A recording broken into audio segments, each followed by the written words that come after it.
Was the film Poltergeist cursed? Poltergeist is one of the most beloved horror films produced during the 1980s. They're here. From Tobe Hooper's direction, to Steven Spielberg's ever-present guiding hand, to the horrifying visual effects, the film is considered a horror classic. However, in the decades since its release, the film has spawned a darker legacy, one filled with untimely deaths, paranormal happenings, strange accidents, ghostly hauntings, and even murder. Today on Scream to Screen, we're exposing the curse of the Poltergeist film franchise. Before we get going, be sure to subscribe to the Graveyard Shift channel and let us know what other creepy stories you'd like us to explain next. Now, let's go behind the scenes of the curse of Poltergeist.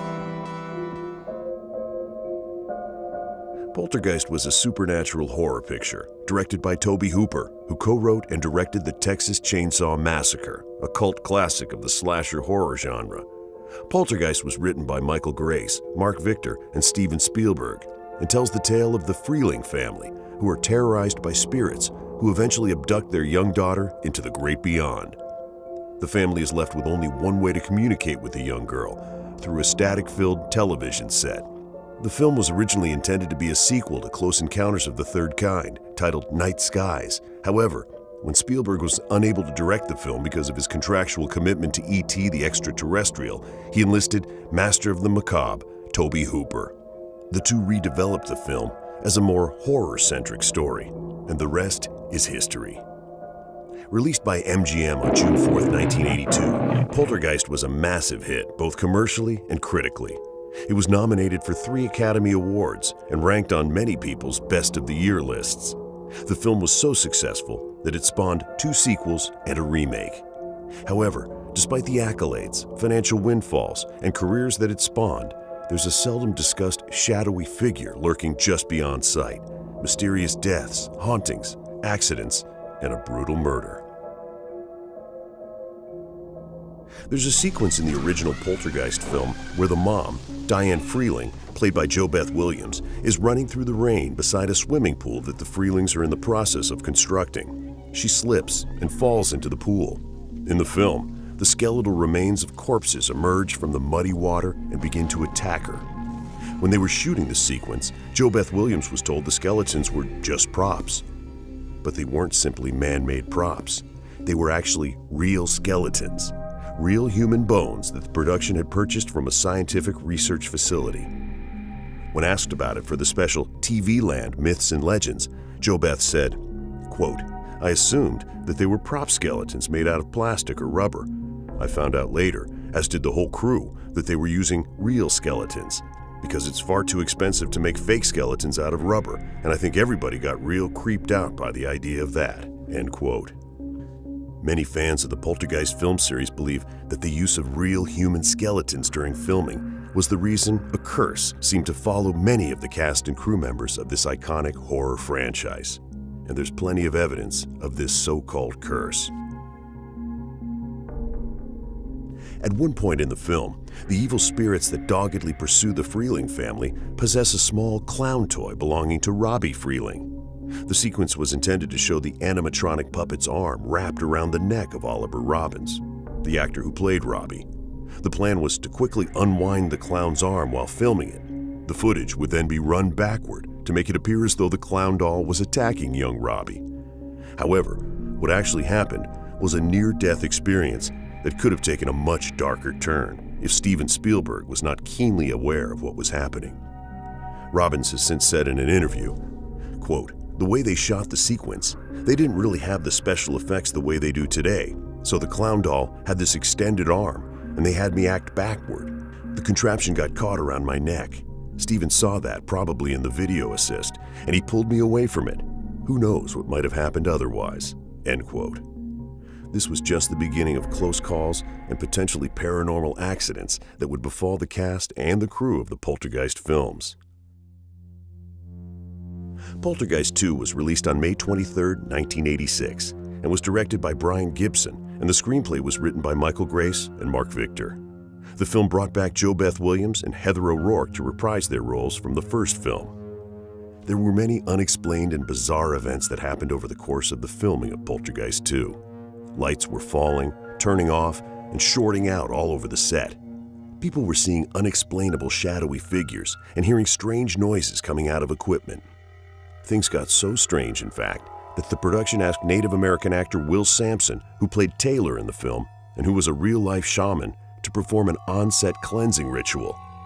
Sampson agreed and performed the ceremony, and while it helped the cast and crew complete the 64-day shoot on schedule and on budget, it had an unforeseen consequence.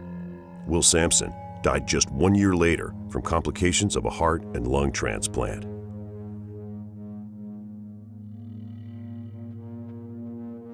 Poltergeist 3 was released on June 10th of 1988. Zelda Rubinstein, the character actress who played the diminutive medium Tangina Barons in the original Poltergeist and was the star of Poltergeist 3, reported a bizarre experience during production. While on set, having her picture taken for publicity stills, she claimed to be followed by a photo light blur. Rubinstein said that after a photo of her was taken, she saw light trails and strange strobing effects for days, if not weeks after. She would later reveal that she thought this happened because the photo was taken at the exact moment her mother passed away. But the filming of Poltergeist 3 would get scarier and more dangerous. While shooting a sequence at Oakbrook Terrace's Mid-America Plaza, a special effects explosion went awry. The blast, which was intended to shoot straight into the air, ignited 6 polystyrene foam-covered cars, all of which burst into flame. 3 extras, a maintenance worker, and 2 firefighters were badly injured in the explosion and subsequent fire. All told, the blast caused more than $250,000 damage. And according to some eyewitness accounts, including those of multiple police officers, the explosion took the shape of a massive flaming ball, and that it actually appeared to be chasing people on the set. Eventually, the Poltergeist film franchise had run its course, but the curse continued. Actress Dominique Dunne, who portrayed Dana Freeling in the original Poltergeist film, died on November 4, 1982, at the tender age of 22. Dominique, from a classic Hollywood family that included her father, writer-producer Dominic Dunne, and her older brother, actor Griffin Dunne, met a young sous chef named John Thomas Sweeney at a party in 1981.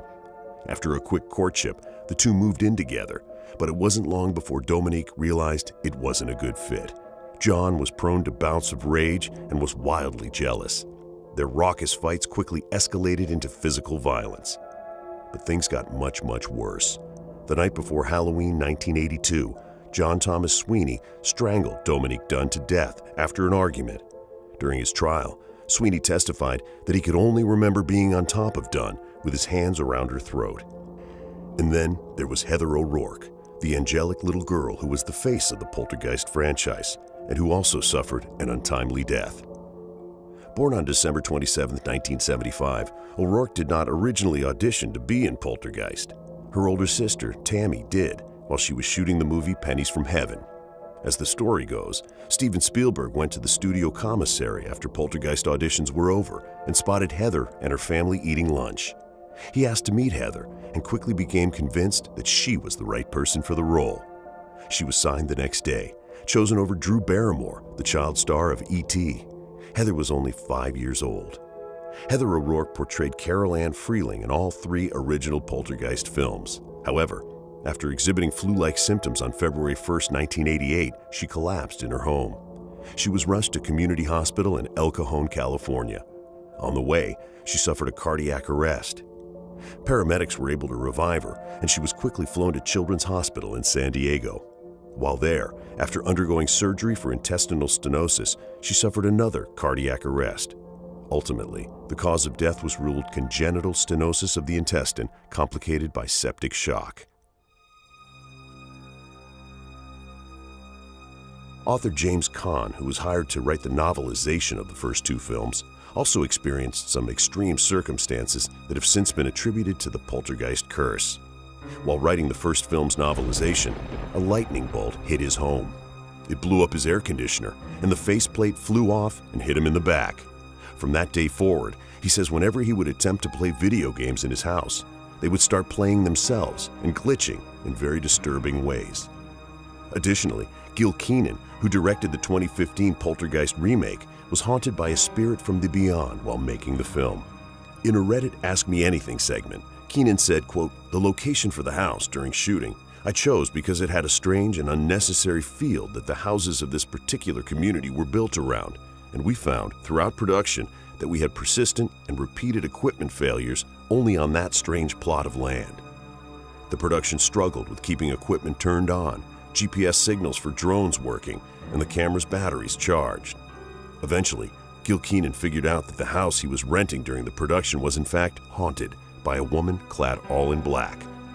The house that I rented during filming was straight up legit haunted by a female spirit dressed in black," he recalled in the same AMA, "and I became aware of her within the first few days of staying in the house.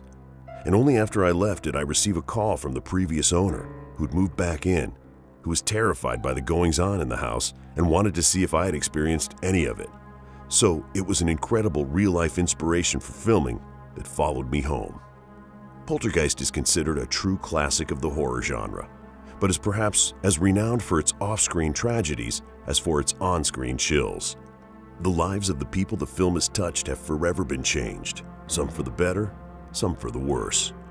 One could say that Poltergeist is a film franchise that has made one thing an indelible certainty: never use real skeletons. So what do you think? Are the Poltergeist films cursed? Let us know in the comments below if you have the courage. And don't forget, like, share, and subscribe for more videos from The Graveyard Shift.